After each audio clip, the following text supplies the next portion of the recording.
Before moving in together, have a serious sit down. 4 things that benefit a couple when moving in together. 1, it's convenient for both. 2, you make her intimacy more accessible to you. 3, it's a whole lot more cheaper because you get to cut down on all the traveling so much and spending so much money from seeing each other for being in a long distance relationship. 4, y'all get to spend most of y'all time together in a long distance relationship. Y'all's communication was the foundation. So all y'all did was spend most time talking on the phone, sending pictures, confiding in each other when you needed that mental and emotional support, and giving them details about your good and bad experiences. It's limitations in long distance relationships, but all this does is strengthen and maintain the bond. Communication is the foundation / wood, but giving each other time, attention, and care is the real estate / fire that keeps the spark burning and alive, or spark alive and burning. Now, let's get to it. This is for one of my subs. I told him, think twice or maybe 3 times before moving in together. Like you said, you being so young. See, you so young. You have a limited experiences and limited knowledge and wisdom about yourself. But this is for one of my subs. Let me break it down. Number 1, talk about what's the end game before moving in first. That's the first thing you need to do. Talk about what's the end game before moving in first. Moving in, when y'all have been together for so long, does sound real good and tempting from being so far apart for months and years. But don't assume she is viewing it from the same perspective as you. It could be to save money, just to get away from her parents, the sex, not to get in debt, or if she has a child. Now that could be for a place for stability and security. So, if it's really serious and genuine, is there any plans to get engaged, married, or just maintain a long-term casual relationship? And what the old people call, or the old folks call, shacking. All y'all want to do is shack. You want to keep it like that. You just want to shack for a long time. Whatever it is, just make sure she's on the same page as you before you make that big leap to start living together. Hey, please get that situated. What's the end game? Now, like I said, you're going to get engaged, get married. You want to keep it long-term and casual. You want to shack, for 10, 20 years. What's the end game? Now, the second thing, make sure to discuss the finances, because this is how you're going to maintain your living, your livelihood right here. You most definitely got to do this. Make sure to discuss the finances. Bills will be the most important, obvious. So this needs to be addressed way before making that big step to living together. Money and major responsibilities go from managing your own finances to now having to lean on and share finances and responsibilities. One is the saver and one is the spender. So make sure the saving, budgeting, and spending habits is on one accord. And how much y'all plan to save and spend each month. Get that? Please address that. Address that first and foremost. The end game in the finances, because that's how you maintain your livelihood. But number 3. Now this is 2. Now let's check this out. I'm going to take my time with it. My son wanted me to break it down, I break it down. You tell me something, I go to work. Okay. 3. How will y'all split the bills? Some couples like the 50-50 bill split or the 60-40. Another way could be to pay based on the high or low percentage of income. You can handle the federal, she handles the local. You handle all the big bills, she handles the small bills. Now that's on you. You want the 50-50 or the 60-40. 4. Situate the chores. Now, most definitely do this. Definitely. When y'all was apart, you just had your own comfortable routine for doing chores. Some people are very organized and neat freaks, and some like to leave their things scattered everywhere and come back later and pick things up. This creates bad tension when one hates a messy spot and the other one likes to just leave things around.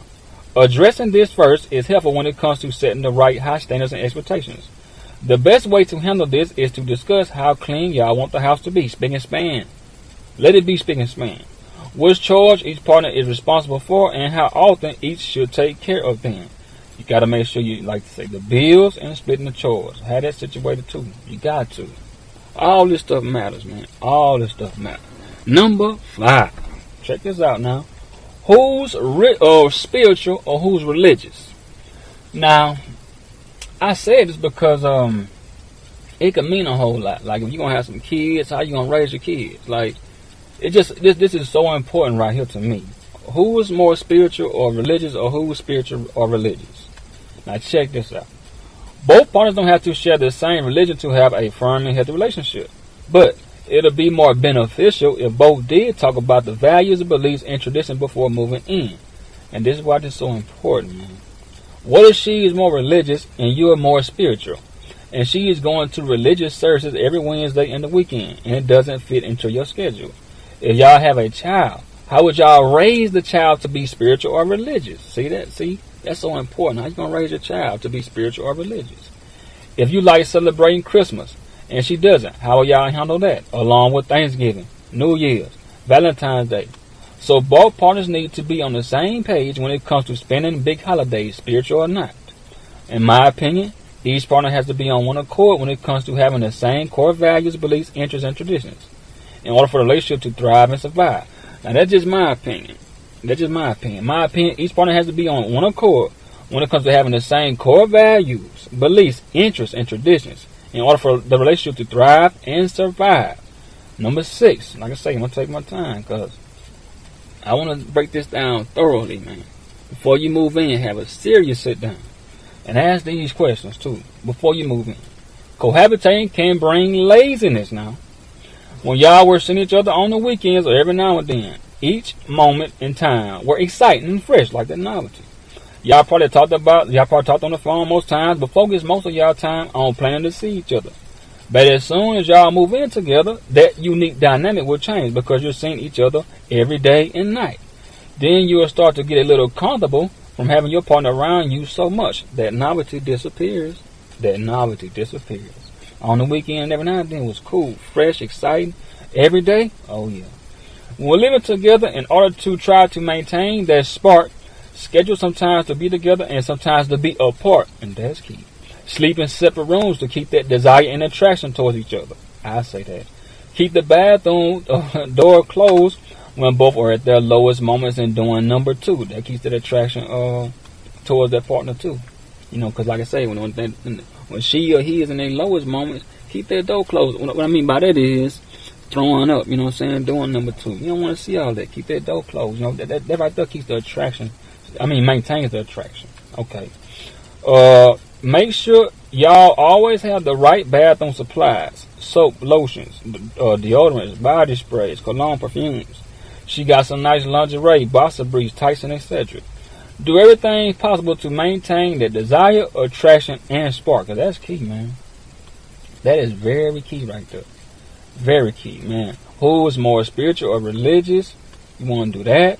And like I say, cohabitating can bring laziness. Now, all of a sudden, you like your spot, spick and span. You know what I'm saying? Spotless, clean, neat, but she don't. You see what I'm saying? So, it can cause a little bit of problems now. Number 7. Moving in also reveals bad sides. Cohabitating is when both partners start to let their guards down. True character, personality, behavior, and habits will be on display.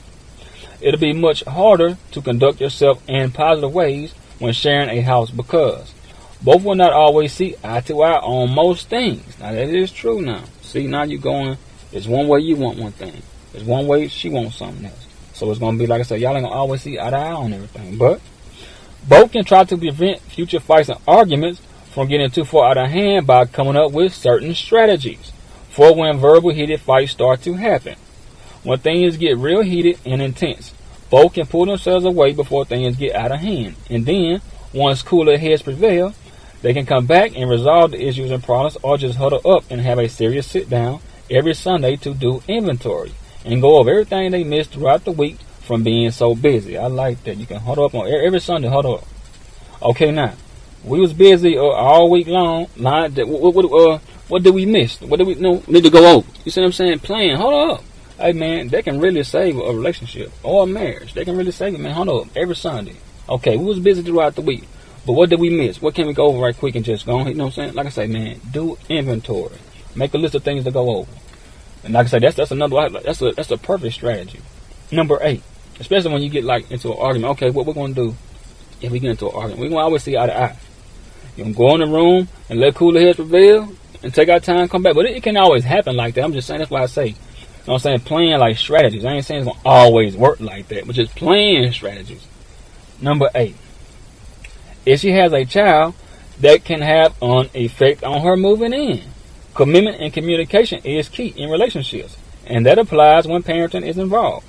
Will her child always stay with y'all, or will the child's dad be getting the child sometime? Since the child will be living with you, will you meet his or her dad to establish some sort of cordial, cool relationship? Will she let you discipline her child when the child gets out of line physically or verbally? Take things away that she enjoys when they show bad behavior, talking back, getting bad grades, coming in late, hanging around bad influence, not being responsible for their chores around the house, getting lazy. Will she take the kid's side or fully back you? That's important. Will she take the kid's side or fully back you? Or what if there's a problem with the child and their real dad wants to get involved? How will y'all handle that? Because the child is living under your roof. Do the parents huddle up on those issues? What if you and her are having y'all's first child together? Y'all will have to prepare for the changes, not only for your living situations, but also the major responsibilities in and outside the household and high standards and expectations that go along with raising a child. That's important. Her child and the child y'all have. I'm pretty sure y'all have a child standing together. You know what I'm saying? Because you already got her intimacy convenient for you, her body accessible to you. So I'm pretty sure it's going to go down most of the time. So when you have a child, you got to know what I'm saying? Man, finances, responsibilities, chores, or in and outside the household. Man, just a lot goes into having a child together. Your first child together. And then she got a child. Like I say this, do you build a cool, cordial relationship with the dad? If she, you know what I'm saying? If you want to do that? Because that is important too. Like, if this child going to be living with you, you got to take that into consideration also. Like I say, if you want it to be on the up and up, you know what I'm saying? At least be cool. I ain't saying, like I say, respect goes both ways, but you at least be cordial with the guy because you is having his child and living in, you know what I'm saying, your house. So, of course you want to know, okay, the child get bad, do y'all huddle up? Okay, let's all three get together and decide what's going on. Or do you just handle it yourself? So there's a lot of questions, man, going to moving in together. But now that's if she have a child. You know, that's if she has a child. 9. You'll become a part of her family and she'll become a part of yours. Cohabitating might change your relationship with your partner's family. If you're a private person that likes to stay to yourself most times, those family events her family invited you to, but instead you turned them down, you will hear comments made about you. And most definitely you'll hear comments made about you. He think he too good to come spend time with us. He can at least spend one holiday with us or some days with us. I bet you go spend time with his family, talking about her. On occasion and holidays, why can't he spend some time with us? Then, when you do go around, then they put you dead on the spot and ask you 100,000 questions. Some questions are cool because they want to get familiar with you from being with her parents' child. Like I say, her parents, they want to get like for real familiar with you because, like I say, you got their child living with you. So of course they're gonna ask you real personal questions. But check this out now. Some of them questions will be real personal, like sex and everything else. See, now I done had that happen too. Like, we're going with, most of the time, be like her auntie. I don't really get that from the moms, and I don't really get questioned by the mom. I don't never get questioned by a lot of dads. It's always the mom asking a lot of questions, not really the dad. I done had a lot of cool and cordial dads, not really just a lot of dads asking me a whole lot of questions. But the mom, man, she like a private investigator. She going in, man, like a detective, asking me everything. I'm talking about sex, especially the auntie. The auntie there too, she going in too. But some questions will be personal, like sex and everything else. So be prepared for the backlash when it comes to her relatives if you turn invites down. And then, if her parents start to get in her ear and head real good, she'll start coming at you more and more about it. So it might start to cause some conflicts, especially if she visits yours. But if she's willing to see yours, then you might try to come out of your comfort zone and try to visit hers. And then, like I said, you might want to do that, man. Like, you know, she visits her, you visit her. You know, you might want to do it that way. Okay, she comes see mine. I can go see her every now and then. You know what I'm saying? Every now and then, not all the time. Every now and then. Okay, 10. The boundaries, rules, regulations, and guidelines / social lives. Even though you used to going out as you please with your homies at any time or inviting your homies over without giving it a second thought. Now you'll have to take your woman into consideration when living under the same roof. Each person is grown, but it still has a level of respect that each other has to uphold and abide by. So, you can develop a check-in strategy like this. Now, I ain't saying you got to ask for permission. Nah, none of that, man. I ain't saying you got to ask for permission. Now you grown. She grown. I'm just saying check in because it's like this right now. Like this, me and my homies gonna watch the college football games, certain NBA games, college basketball games, good boxing matches, and Super Bowls on certain weekends or certain places you and your homies want to meet up at. So she can have a heads up about it and schedule her own plans around it, so she can have herself somewhere to go and do, and not intervene with what you got going on. See, that's why I say the check-in thing. You tell her, hey, in about 2 weeks, we're going to have a Super Bowl going on around here. So, you want to do something, you can. You know what I'm saying? I'm just letting you know ahead of time so you can plan something that you want to do by yourself. See, time apart, man. So that's all I'm saying. The check-in strategy, not asking for permission, just a check-in strategy. Okay. It's just up to y'all to figure out on a good system that works before y'all start living together. Yeah. It's just up to y'all to figure out a good system that works before living in together. Y'all can schedule some plans together or apart, but it's just about giving one another a heads up so they'll be in the know about what's going on. That's respecting each other and the boundaries that's set in the relationship, and that's most important. And that is most important, man. Respecting each other and the boundaries that's set in the relationship. Number 11. Life insurances. The last thing each other or each partner wants to really address is when tragedies happen. If something happens to one another, a formal estate will not be recognized if there is not a marriage in place. Create a cohabitation agreement. Y'all can keep it informal or get it notarized. This will give both partners something to fall back on if and when tragedies strike. Prevention is the best form of security. Now, I'll just add this too. When you're being a young man, your experiences and knowledge is limited.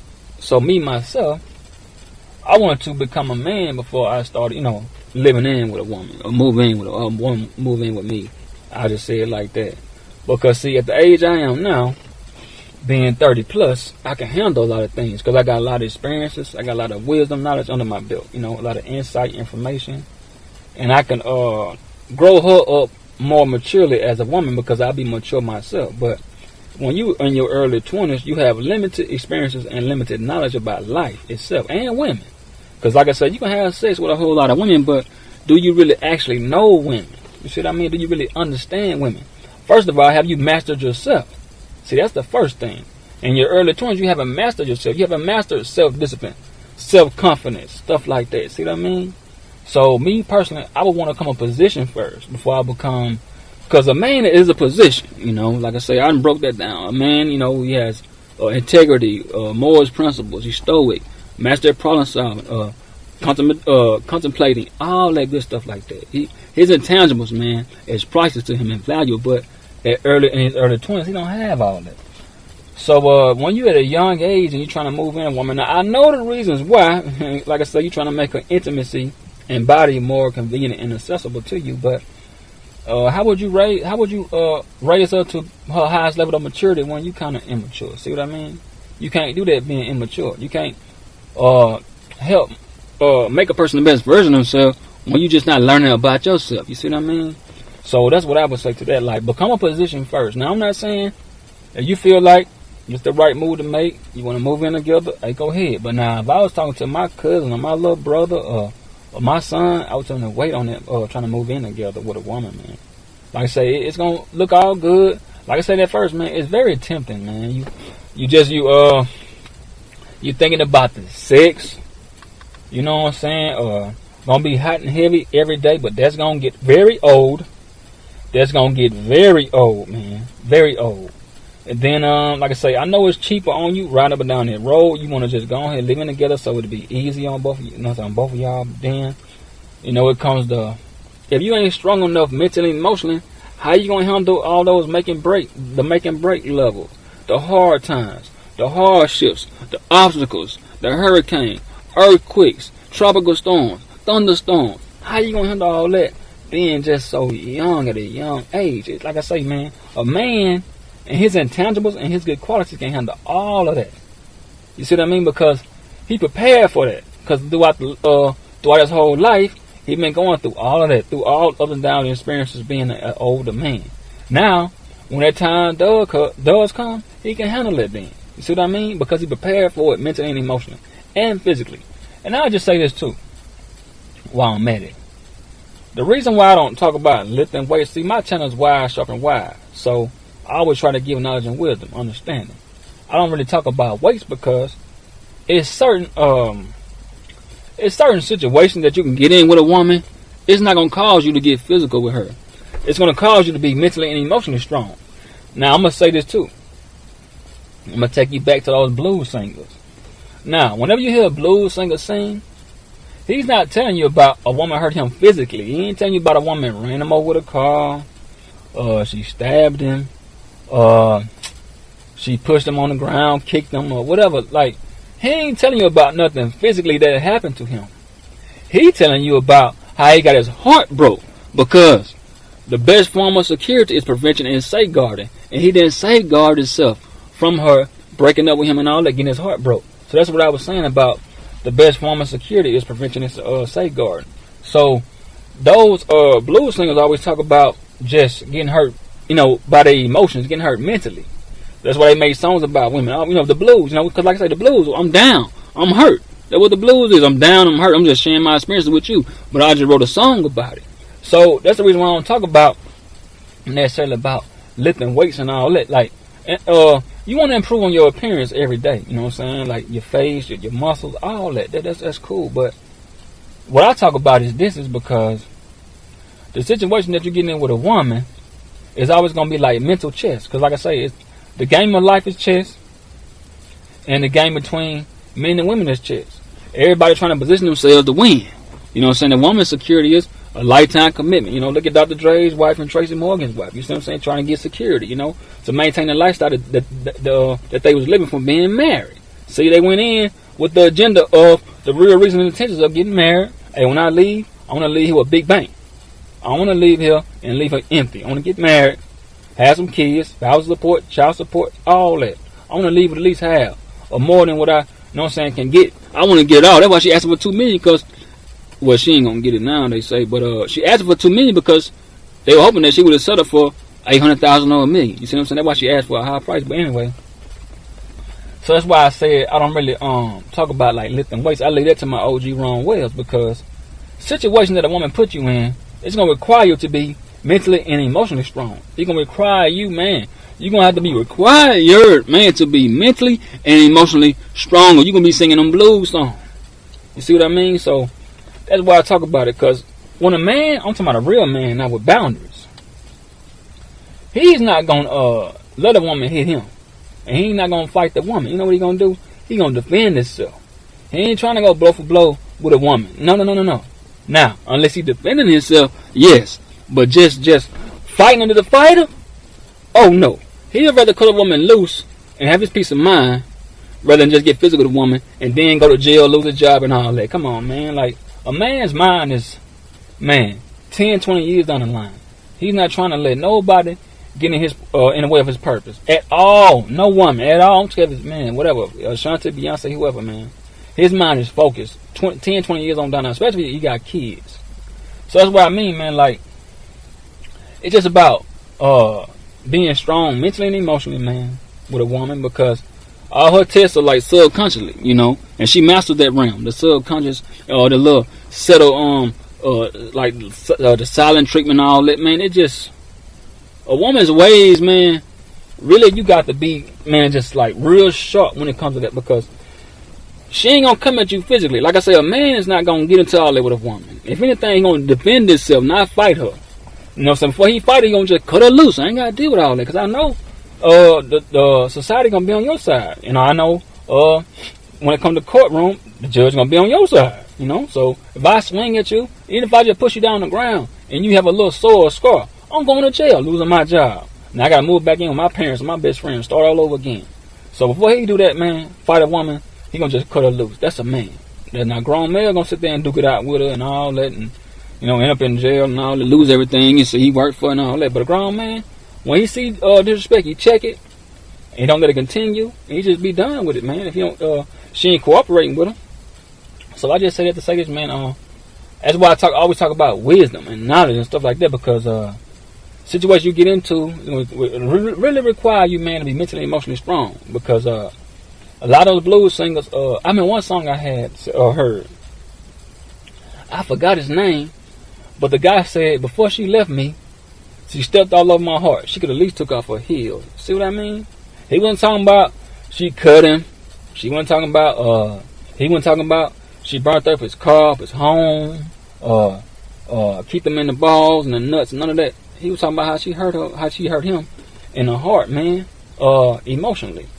So that's why I say, man, you got to stay mentally and emotionally strong in situations with women, because that's what matters, man. You know what really makes a man strong? It's not really physically. You know what it is? Mentally. That's the most important part where a man needs to be strong at, mentally. If a man is strong mentally, he can endure a whole lot, man. Anything happen, he know how to adapt and adjust and get out of it, just like water, man. The water is his game. He know how to adapt and adjust to it.